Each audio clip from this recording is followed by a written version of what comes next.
सुननं किती बी प्रेम देऊ द्या, किती बी काळजी घेऊ द्या, किती बी काय करू द्या, पण कधी सासू म्हणणार नाही की माझी सून चांगली आहे.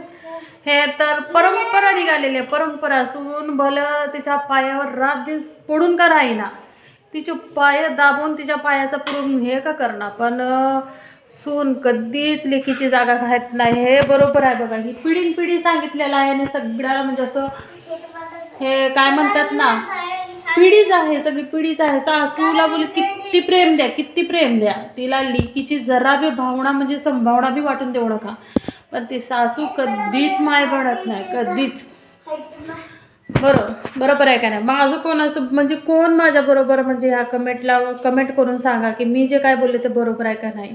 किती बी सासूची सेवा करा, सकाळी 5 वाजल्यापासून ते संध्याकाळी रात्री झोपेपर्यंत 1 वाजेपर्यंत, 12-1 वाजेपर्यंत तिची सेवा करा.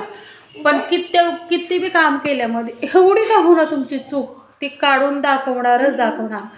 पण माईच्या पुढं बोले तुम्ही तांब्याभर पाणी पिऊन तांब्या तिथंच ठेवला ना, तरी ती कधी म्हणणार नाही की बाई तू तांब्या इथं का ठेवलीस म्हणून.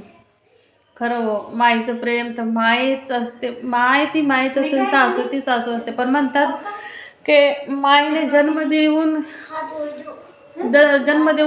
माईने मोठं केलं, पण सासूने घरात आणून दुनियादारी शिकवली, रहनसहन शिकवलं, उठणं माणसात उठणं बसणं शिकवलं. पण हे सगळं करताना ती सासू ही का विसरून जाते की ही बी पोरगी कोणाच्या घरची लेक आहे, माझ्या बी पोटी देवाने एक लेक दिलेली आहे. तिला पण ज्या सासूची म्हणजे तिचं पण एखादी मुलगी वगैरे असू शकते, या ती स्वतः एक मुलगी होती, ती स्वतः एक लहान बाळ होती, नंतर बाई झाली, मुलगी झाली, पुन्हा नंतर बाई झाली, कोणाच्या घरची बायको झाली, कोणाची बायको झाली, नंतर कोणाची सून झाली, कोणाची आई झाली, आणि आता ती म्हणजे तिच्या त्यांच्या लेकावाच्या बायकोची सून झाली, सासू झाली. सॉरी बरं, मला गलत समजून घेऊ नका. खूप राग येतो असं सासावाला.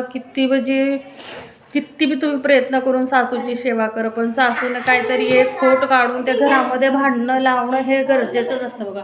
कोणाकोणाची सासू आहे अशी सांगा बरं. माझी तर सासू आता बोलून काय दाखवू तुम्हाला, करूनच दाखवते, हेच आहे फक्त. काय करणार, किती सेवा करते हो मी. म्हणजे मला कोणी म्हणू नये की ही बाहेरची आहे, इथे येऊन अशी करते तशी करते म्हणून मी खूप सेवा करते, तरी माझ्या जीवाचा ताण कधी बंदच होत नाही खरंच.